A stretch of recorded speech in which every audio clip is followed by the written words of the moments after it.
हरे कृष्णा बच्चों, कैसे हैं आप?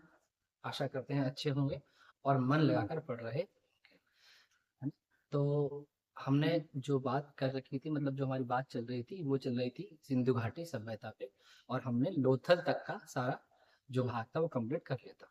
आज हम उसके आगे देखते हैं कालीबंगा और चंद्रमोदड़ो के बारे में, है ना। तो कालीबंगा और चंद्रमोदड़ो, जैसा कालीबंगा मैंने पहले भी बताया था। तो अब उसमें से जो कुछ चीजें छूट गई थी, उन चीजों को हम यहाँ पे कवर कर रहे हैं। आप बहुत अच्छे ढंग से बच्चों पढ़ते जाना, यकीन मानना, बिल्कुल कोई भी क्वेश्चन ऐसा नहीं रहा कि जो आपके हाथ से बच जाए। लगभग लगभग मैंने सभी को कवर करने की कोशिश कर दी है। जब कल जैसे संडे है, आप लोगों को पता था कि संडे को हमारी क्लास नहीं चलेगी, पर इस संडे को मैं कल क्लास दूंगा। कल भी एक क्लास आएगी आप लोगों के पास। फिर इसमें से ना कुछ चीजें अभी भी बच गई हैं। इतना यार ज्यादा है, मैं क्या करूं, आप मत ऐसा समझना कि भैया ने इतना लंबा खींच दिया। भाई, छोटा पढ़ा करके कम पढ़ा दूं और पेपर में वो ना आए तो वो मुझे अच्छा नहीं लगेगा। कि आप बैठो कि यार हमने पढ़ा भी बहुत अच्छे से, सारी चीजें बता रहे थे, लेकिन ये तो क्वेश्चन अलग आ गया। समझो, अगर सिंधु घाटी सभ्यता से लेकर के मैं आपसे एक दिखाता हूँ, 5 क्वेश्चन आए तो कन्फर्म है उसमें से 3 आपको याद कर दो। देखो, ऐसा नहीं होता कि यार 5 है और 5 के 5 ही हमें आ जाए। ऐसा तो नहीं होता कि जीएस में 10 आए, 10 के 10 हमें आ जाए, ऐसा नहीं, है ना। अगर 10 आ रहे हैं तो आपको कन्फर्म है 7 से 8 मिल जाए, 6 से 7 मिल जाएंगे, 8 मिल जाएंगे। 5 आ रहे हैं तो 3 मिल जाएंगे, 4 मिल जाएंगे, पर पूरे बुरे नहीं मिलेंगे। तो मैंने उसी हिसाब से कोशिश करी है कि आप कुछ बचेगा। तो हम बात करते हैं, ज्यादा बात ना करते, कालीबंगा की। और कल संडे वाली क्लास पक्का कंफर्म लास्ट होगी, कंफर्म लास्ट होगी। उसके बाद सिंधु घाटी से बदले कोई क्लास नहीं आएगी, सीधी आएगी आपको ऋग्वेद। ठीक है। देखो, कालीबंगा राजस्थान के गंगानगर जिले में है, जिसे आज हनुमानगढ़ जिला कहते हैं। आज उसे कहते हैं हनुमानगढ़ जिला। आपसे पहले ही क्वेश्चन ये आएगा कि कालीबंगा कहाँ पर स्थित है, तो आप सीधा लगाएंगे राजस्थान में। राजस्थान ऑप्शन में नहीं होगा तो होगा गंगानगर में। किस जिले में? गंगानगर में। गंगानगर नहीं होगा तो होगा हनुमानगढ़ जिला। तो कालीबंगा, हनुमानगढ़ जिला, राजस्थान का। ठीक है। उसके बाद नेक्स्ट, खोज 1953 में ए घोष, अमलानंद घोष ने की थी। ए घोष पूरा नाम है अमलानंद घोष। 1953। कल मैंने बच्चों का टेस्ट लिया था ऑफलाइन, उसमें क्वेश्चन पूछ रखा था भीम बेड़का की खोज किस सन में हुई थी। तो बच्चों, एग्जामिनर सन तक पूछ लेता है, इसलिए मैंने इनके सन भी डाले हैं। और एक एक टॉपिक को इसलिए पढ़ा है कि आप उसे बहुत अच्छे से कवर कर जाए। खोज 1953 में एक घोष अमलानंद घोष ने की थी, याद रखना। अमलानंद घोष कहाँ पर पड़ता है? ये जो कालीबंगा है, राजस्थान में पड़ता है, गंगानगर जिले में पड़ता है। इस स्थलीय खोज इटली के लुइगी पियो टेसिटोरी ने की, परंतु हड़प्पा के रूप में पहचान अमलानंद घोष ने की। जो स्थल के बारे में बताया था वो इटली के लुइगी पियो, ये याद रखना, ये नाम याद रखना। इटली के लुइगी पियो और आगे है टेसिटोरी, इन्होंने की थी। लेकिन जो कालीबंगा के रूप में इन्होंने इसे स्थान दिया, वो दिया किसने? अमलानंद घोष ने। अगर आता है एग्जाम में क्वेश्चन, अमलानंद घोष से पहले कालीबंगा के बारे में बताने वाले जो पुरातत्वविद थे वो कहाँ के थे, तो सीधा बताएंगे इटली के थे। काम खत्म, इटली। ठीक है। जुते हुए खेत के साक्ष्य यहीं से मिले हैं। वेरी वेरी इंपॉर्टेंट, पेपर में आएगा जुते हुए खेत के साक्ष्य कहाँ से मिले हैं, सीधा बताएंगे कालीबंगा। समझ में आ रहा है ना? कहाँ से? कालीबंगा से। जुते हुए खेत के साक्ष्य कालीबंगा से, है ना। यहाँ से हवन कुंड के साक्ष्य भी मिले हैं, हवन कुंड के साक्ष्य मिले हैं। हवन कुंड के साक्ष्य लोथल से भी मिले थे, हवन कुंड के यहाँ से मिला। इसलिए हवन कुंड में पूछा जाए तो कहेगा कहाँ कहाँ से मिले, तो वहां पर हमने जितना पढ़ा सब बता देंगे। और जुते हुए खेत के आएंगे तो कहाँ से पढ़ा? कालीबंगा से, वो हम बता देंगे। ध्यान रखेंगे कालीबंगा, है ना। समझ में आ रहा है? चलो, ये सारी चीजें फैक्चुअल है, मैंने याद रखा।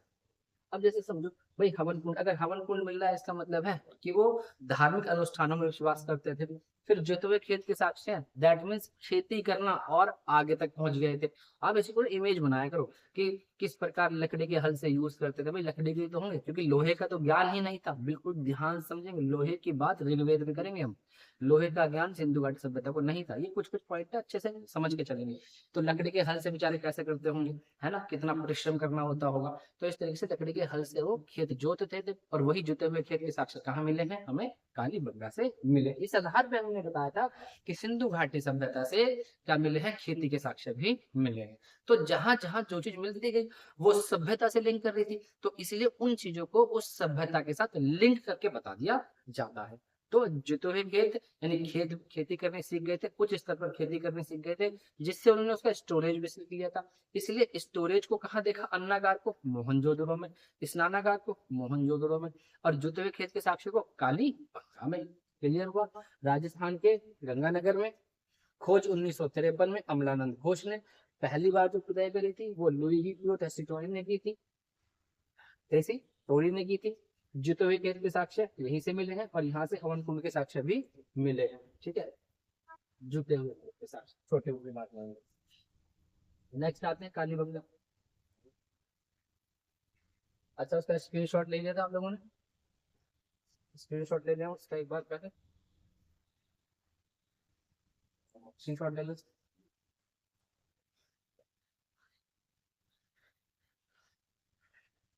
ठीक है बच्चों, इसका स्क्रीनशॉट ले लिया।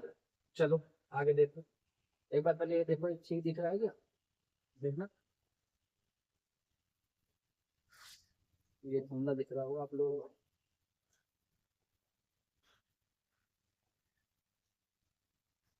दिख रहा है? ठीक, इसमें देखो एक बार कैमरे में। ठीक है, चलो देखो अब इसको ध्यान से। यहाँ देखो, कालीबंगा, कालीबंगा के घर कच्ची ईंटों के थे, ये ध्यान रखना। कालीबंगा के जो घर थे वो कच्ची ईंटों के थे। कालीबंगा की कोई जल निकासी प्रणाली नहीं थी, मतलब कि यहाँ से ना जल अच्छी तरह से निकलता नहीं था, तो कोई जल निकासी प्रणाली इसकी नहीं थी, किसकी? कालीबंगा की। और कालीबंगा में जो मकान मिले हैं वो कच्ची ईंटों के। तो अगर पेपर में क्वेश्चन आता है कि सिंधु घाटी सभ्यता में, नगरीय सभ्यता थी, मैक्सिमम घर पक्की ईंटों के मिले हैं, ऐसा कौन सा स्थल था जहां से कच्ची ईंटों के घर मिले हैं? तो आंसर लगाएंगे कि कच्ची ईंटों के घर मिले हैं हमें कालीबंगा से। ठीक है बच्चों, कालीबंगा से कच्ची ईंटों के घर मिले। कालीबंगा सरस्वती नदी, जिसे घग्गर नदी भी कहता है, बहुत अच्छे से क्लियर किया था मैंने आपको अपनी पहली क्लासेस में। तो कालीबंगा सरस्वती नदी के किनारे पर था। किस पे? सरस्वती नदी के किनारे पर था। जब मैं ज्योग्राफी स्टार्ट करूंगा सारी नदियां पढ़ूंगा और बहुत अच्छे से इमेजेस के साथ नदियां आपको दिखाएंगे, खूब इंटरेस्ट आएगा। कैसे दक्षिण भारत पढ़ाऊंगा, कैसे उत्तर भारत पढ़ाऊंगा, कैसे वर्ल्ड ज्योग्राफी पढ़ाऊंगा, कैसे ब्रह्मांड बना है, कैसे सूर्य बना है, कैसे चंद्रमा बना है, कैसे पृथ्वी बनी है, कैसे इस पे महासागर बने हैं, कैसे महाद्वीप बने हैं, कैसे मिट्टी बनी है ना, कैसे सारे ग्रह बने हैं, और नेबुला क्या होता है, निहारिका क्या होता है, आकाश गंगा क्या होती है, एंड्रोमेडा क्या है, प्रकाश वर्ष क्या है, पारसेक क्या है, सारी बातें बहुत अच्छे और बहुत बखूबी ढंग से बताते हुए चले। ठीक है, अभी आप इतना समझे, यहाँ नदी आ रही है तो मुझे मतलब थोड़ा सा समेटना पड़ रहा है अपने आप को, नहीं तो पूरा करा। थोड़ा समय का भी अभाव रहता है, बहुत सारी चीजें देखनी पड़ती है। और ये धीरे धीरे इसलिए कराया आप लोगों को कि इन्हें आप रट दे फैक्चुअल पॉइंट में, पेपर में यार एक एक नंबर बहुत कम, तो उन्हें रट दे, इसलिए ध्यान रखें। घग्गर नदी, तो नदी से मैं वहां चला गया था, उसके लिए सॉरी बोलता हूँ कि मैंने एक्स्ट्रा चीजें बोल दी, है ना, पर वो मैं पढ़ूंगा सारी बातें आपको। यहाँ बात नहीं होनी चाहिए, बस क्लास होनी चाहिए। कालीबंगा सरस्वती नदी के पेपर में आया, कालीबंगा किस नदी के तट पर स्थित है? तो सरस्वती। अब मैंने आपसे कल जो पढ़ाया था वो पढ़ाया था आपको लोथल, तो आंसर में आप मुझे बताएंगे लोथल किस नदी के तट पर स्थित है। आज कुछ क्वेश्चन लूंगा, उसके सबके आंसर आप मुझे बताएंगे। कालीबंगा सरस्वती नदी के किनारे स्थित है, कच्ची ईंटों के घर थे, कालीबंगा में जल निकासी प्रणाली नहीं थी। ठीक है, जबकि सिंधु सभ्यता में जल निकासी प्रणाली बहुत अच्छी थी, है ना। तो यहाँ पे एक स्थल ऐसा मिला जिसकी जल निकासी प्रणाली ज्यादा अच्छी, जल निकासी प्रणाली ज्यादा अच्छी नहीं थी। बेलनाकार मोहरे मिलती है, वेरी वेरी इंपॉर्टेंट। आयताकार मोहरे मिलती सिंधु घाटी सभ्यता से, और वर्गाकार मोहरे मिलती, लेकिन यहाँ से कैसे मिले? बेलनाकार, जैसे सिलेंड्रिकल मोहरे होते हैं ना, सिलेंड्रिकल, तो बेलनाकार मोहरे यहीं से मिलती है। कहाँ से? कालीबंगा से। तो याद रखेंगे, बेलनाकार मोहरे कालीबंगा, कच्ची ईंटों के मकान कालीबंगा, जल निकासी प्रणाली किसकी अच्छी नहीं थी? कालीबंगा। कालीबंगा किस नदी के तट पर स्थित है? तो सरस्वती या घग्गर नदी के तट पर स्थित है। नेक्स्ट देखो, फिर कालीबंगा। अब कालीबंगा से अब आपका कोई क्वेश्चन नहीं छूटने वाला, अब कोई नहीं छूटने वाला। अब लगभग हुआ है कालीबंगा पूरा। यहाँ से अंत्येष्टि की 3 विधियां मिली हैं। अंत्येष्टि का मतलब होता है बच्चों दाह संस्कार करना, जब किसी को या तो दफनाना, किसी को समाधि देना, है ना, वो होता है अंत्येष्टि। जब मरने के बाद का जो जीवन होता है, मतलब मरने के बाद व्यक्ति का संस्कार कैसे किया जाता है, उसको अंत्येष्टि। तो अंत्येष्टि। पूर्ण समाधि करना यानी समाधि दे दी, आंशिक समाधि, ये समाधिकरण है, समाधि नहीं समाधि, समाधि बच्चों, ये समाधि, समाधिकरण है ना। तो आंशिक समाधिकरण ये भी समाधि से लिंक होता है। और दाह संस्कार, तो दाह संस्कार यानी कि जलाने से लिंक होता है। ये दफनाने से है दो चीजें, और ये जलाने से लिंक है। तो पेपर में आएगा अंत्येष्टि के साक्ष्य कहाँ से मिले हैं, तीन प्रकार के। तो काली बंगा कच्ची ईंटों के मकान, काली बंगा अंत्येष्टि के साक्ष्य, काली बंगा जुते हुए खेत के साक्ष्य। तो कितनी सारी चीजें हमने यहाँ से देख ली, देखो एक बार। कालीबंगा जुतों के साक्ष्य, कालीबंगा हवन कुंड गंगानगर, बेलनाका और मोहरे कालीबंगा, सरस्वती नदी के तट पर स्थित कालीबंगा, दाह संस्कार कालीबंगा। यहाँ से शल्य क्रिया और भूकंप के साक्ष्य भी मिले हैं, वेरी वेरी इंपॉर्टेंट। भूकंप के साक्ष्य अगर पेपर में आते हैं कहाँ से मिले हैं, तो कालीबंगा से मिले भूकंप के साक्ष्य। कालीबंगा का अर्थ है काले रंग की चूड़ियां, ये भी याद रखें, कालीबंगा का अर्थ है काले रंग की चूड़ियां। अब जो पोर्शन वहां से छुटा था वो पोर्शन बचा हुआ मैंने यहाँ कवर कर दिया, तो कालीबंगा कंप्लीट हुआ। कालीबंगा रट देंगे अच्छे से, ठीक है, तो कालीबंगा फिनिश हो। काले रंग की चूड़ियां, अंत्येष्टि की तीन विधियां, शल्य क्रिया और भूकंप के साक्ष्य, सब कहाँ से मिले हैं, कालीबंगा से मिले हैं, ठीक है। चलो आगे आते हैं हम, धौलावीरा। धौलावीरा दो करा देता हूँ आज आप लोगों को, बस कल बस बचेगा हमारा राखीगढ़ी और चंद्रमोदड़ो। और थोड़ा सा मैं हड़प्पा और मोहनजोदड़ो में कभी कुछ बचना होगा तो बता देगा, नहीं तो फिर दो टॉपिक और बचे, राखीगढ़ी और आपका चंद्रमोदड़ो, उसे करा के फिनिश हमारा सिंधु घाटी की सभ्यता। तो ये हमारा लास्ट धोलावीरा। तो मैं समझता हूँ यार फैक्चुअल में ज्यादा हो जाता है, और आप कोशिश करें आराम आराम से ना याद कर ले, बहुत आराम से याद कर ले, पेपर में बिना याद करे नहीं जाएंगे, ठीक है। सुनो, धौलावीरा गुजरात के कच्छ के रन में अवस्थित है। तो धौलावीरा कहाँ है, गुजरात के कच्छ के रन में, गुजरात में जगह पड़ती है कच्छ। आपको जब मैं मैपिंग कराऊंगा ना, अभी एक काम करेंगे, जैसे क्लास खत्म होती है तो कल मैं कोशिश करूंगा ये वाली जगह ना मैप में भी दिखा दूंगा, जैसे भी समय रहेगा। नहीं तो मैप को तो मैं ज्योग्राफी में पढ़ाऊंगा, तो वहाँ कवर कर दूंगा, ठीक है। धौलावीरा गुजरात के कच्छ में पड़ता है, मैं हल्का सा डायग्राम बनाता हूँ, दिख रहा होगा सबको मैप में। तो ये वाला जो इलाका है ये गुजरात का हमारा, तो यही रीजन है कच्छ का, ठीक है। तो गुजरात का कच्छ रीजन यही वाला है। तो धौलावीरा गुजरात के कच्छ के रन में अवस्थित है, जगह पड़ती है रन, कच्छ का रन एक जगह है, तो वहां अवस्थित है धौलावीरा। और यही इसकी जो खोज की थी 1967 से 1968 के बीच की थी जेपी जोशी ने, जेपी जोशी ने। और 90 से 91 के मध्य की थी आर एस बिस्ट ने, यानी कि इस काम को आगे बढ़ाया। अच्छा एक चीज समझना, जो पहले लिखा हुआ है खोज में तो उन्होंने तो किया खोज, और जो बाद में लिखा हुआ है उन्होंने उस खोज के काम को और आगे बढ़ाया है। तो ऐसे समझना, ऐसे नहीं समझना कि इन्होंने भी खोज की इन्होंने भी, ऐसे कैसे दो दो जने खोज कर देंगे, खोज तो एक ही आदमी करेगा ना, बाकी आदमी उस काम को आगे बढ़ाते। तो इस वाली चीज को ऐसे समझ के चलना है, ठीक है। धोलावीरा भारतीय उपमहाद्वीप का चौथा विशाल तट हड़प्पाकालीन नगर है, मतलब कि भारतीय उपमहाद्वीप का चौथा विशाल तट, दैट मीन्स बहुत बड़ा है, चौथा विशाल स्थल है जो धोलावीरा है ना भारतीय उपमहाद्वीप का। भारतीय उपमहाद्वीप, इसे उपमहाद्वीप क्यों कहते हैं, इसको ज्योग्राफी में बताऊंगा कि भारत, अब थोड़ा सा बताया था, भारत की स्ट्रक्चर ऐसी है कि भारत अपने साथ नीचे इतना बड़ा एरिया कवर करता है कि उसे महाद्वीप नहीं एक उपमहाद्वीप की संज्ञा दी जाती है। बाकी बातें ज्योग्राफी में उसे डिटेल में करेंगे कि उपमहाद्वीप में क्या क्या चीजें आती है ना। तो धोलावीरा ध्यान रखेंगे चौथा स्थल है, बड़ा चौथा स्थल है। इस आकार के तीन नगर और, मतलब कि जो धोलावीरा है वो चौथा स्थल है, और इस आकार धोलावीरा की आकार के तीन नगर और है, एक है मोहनजोदड़ो, एक है हड़प्पा और एक है गनेड़ी वाल। गनेड़ी वाली लिखा होता है इसने, मैंने कुछ पढ़ दिया था, एक मिनट रुक जाएंगे बच्चों बस। हाँ गनेड़ी वाल। तो गनेड़ी वाल इसका मतलब ये हुआ कि सिंधु घाटी की सभ्यता में चार बड़े स्थल, उन चार बड़े स्थलों में धोलावीरा था तो चौथे नंबर पर। और तीन कौन कौन से थे, मोहनजोदड़ो, हड़प्पा और गनेड़ी वाल। ये चौथा, मतलब ये तीन स्थल ये थे, और चौथा क्या था, धोलावीरा। ज्यादा इंपॉर्टेंट नहीं है इस वाले फैक्ट को, कभी आप सोचो कि यार सारे करना पड़ेगा तो इसे छोड़ सकते हो, कोई ज्यादा दिक्कत नहीं है। ये ध्यान रखिए, खोज जेपी जोशी ने की थी और आर एस बिस्ट ने इसकी खोज की, उसने खोज को आगे बढ़ाया था। स्थान कहाँ है, गुजरात के कच्छ के रण में है स्थित ये।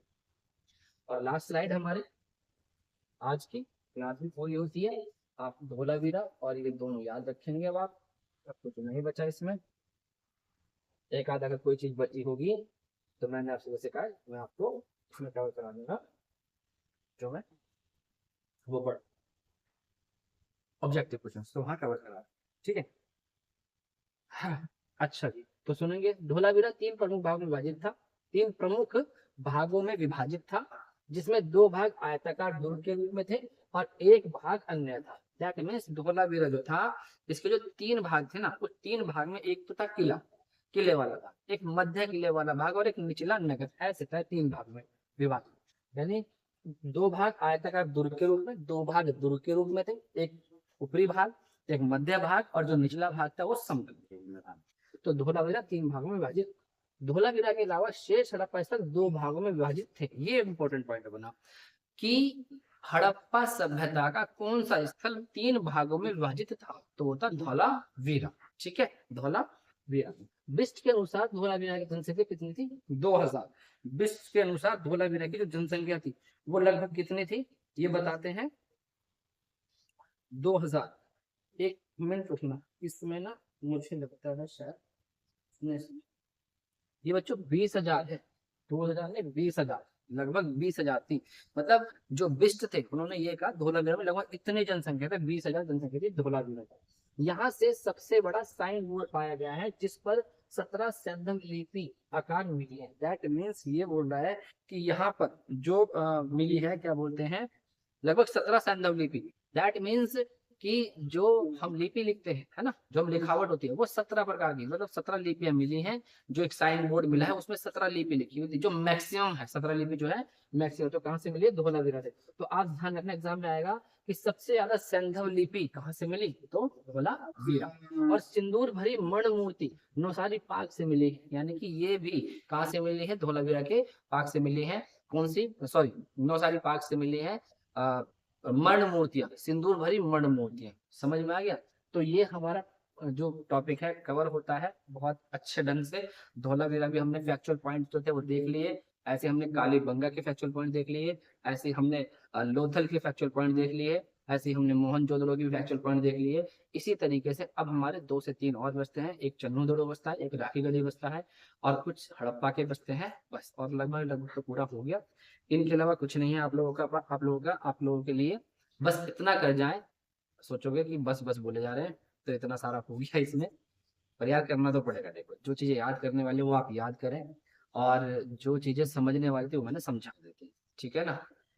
इसी में है ज्यादा चीजें, है ना। यहाँ से बहुत सारे क्वेश्चन बन जाते हैं, तो इसी में है ज्यादा चीजें। अभी आप देखना, जब आप वो करोगे ऑब्जेक्टिव क्वेश्चन तो आपको बहुत बढ़िया लगेगा। क्या ये सारे तो हमारे एकदम टिप्स पे होंगे, तो इन्हें बार बार पढ़ना है प्लीज, आपका पक्का नंबर है। एक बार स्क्रीनशॉट ले लें इसका भी, इसका भी स्क्रीनशॉट ले लें, इसका भी ले लें, इसका भी हो गया होगा। बस, और तो आपने ले लिया तो, है ना। तो आज हमने क्या क्या देखा? देखो, कालीबंगा हमने देखा, ये हमने कल देख लिया था, कालीबंगा देखा, और हमने धौलावीरा देखा। कालीबंगा और धौलावीरा ये दोनों आपके टिप्स पे होने चाहिए। कल मैंने लोथल पढ़ाया था, आज कालीबंगा, धौलावीरा ये सब करा दिया। अब आप ये तीनों चीजें जो मैंने पढ़ाई है इन्हें बहुत अच्छे से रखें, जब मैं आपसे क्वेश्चन पूछूंगा तो आप क्वेश्चन बता दीजिए, ठीक है। एक बार इसे देख लें, पढ़ लें। चलो, तो समझ में आ गया बच्चों? क्लियर हो गया यहाँ तक का सारा पॉइंट? तो ये वाला भी स्क्रीनशॉट ले लें, है ना? अच्छा, ये जो नौसारी है ना, नौसारी ये भी गुजरात में पड़ता है। नौसारी कहाँ पड़ता है? गुजरात में। तो ये भी पूछो कहाँ है? गुजरात में ही है। तो सिंदूर भरी मर्ण मूर्तियां धौलावीरा, क्योंकि धौलावीरा गुजरात में, तो नौसारी भी कहाँ? गुजरात में। और सिंदूर भरी, एग्जाम में अगर क्वेश्चन मिलता है कि सिंदूर भरी मूर्ति कहाँ मिली है, तो आप बता देंगे नौसारी, और नौसारी कहाँ? धौलावीरा, धौलावीरा कहाँ? गुजरात। कुछ भी ऑप्शन कर रही है, ठीक है। तो ये भी हमारा टॉपिक हो गया। और अब हम बात करेंगे किसकी? आपके लास्ट दो टॉपिक की, राखीगढ़ी और चन्नूदड़ो की, ठीक है। और मंडे को हम लोग क्वेश्चन डिस्कस करेंगे सिंधु घाटी सभ्यता के। और हाँ, ट्यूसडे को मैं आप लोगों को पढ़ाऊंगा ऋग्वेद। अब आपको मजा आएगा ऋग्वेद में, और ऋग्वेद से कहानी चेंज होगी भारत की भी, और कहानी चेंज होगी मगध की भी।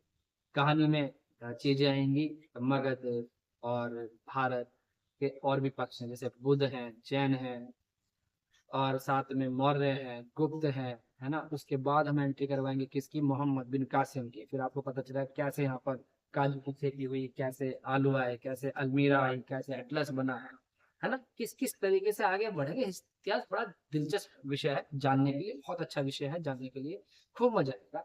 और हाँ, एक बात मैंने आपसे बोली थी, अगर आप लोगों की इच्छा हो तो मुझे बता देना यार, मैं हर सैटरडे आपकी पॉलिटी शुरू कर सकता हूँ या हर सैटरडे आपकी ज्योग्राफी शुरू कर सकता हूँ। दैट मीन्स ऐसा हो जाएगा, जो भी दोनों में से एक टॉपिक पढ़ना चाहो आप वो मुझे बताएं। जैसे कि अगर आप ज्योग्राफी पढ़ना चाह रहे हैं तो बता दो कि भैया ज्योग्राफी शुरू कर लो इतिहास के साथ, तो मैं 5 दिन तो पढ़ाया करूंगा आप लोगों को ये हिस्ट्री, और सैटरडे और संडे 2 दिन हम पढ़ा करेंगे क्या, ज्योग्राफी।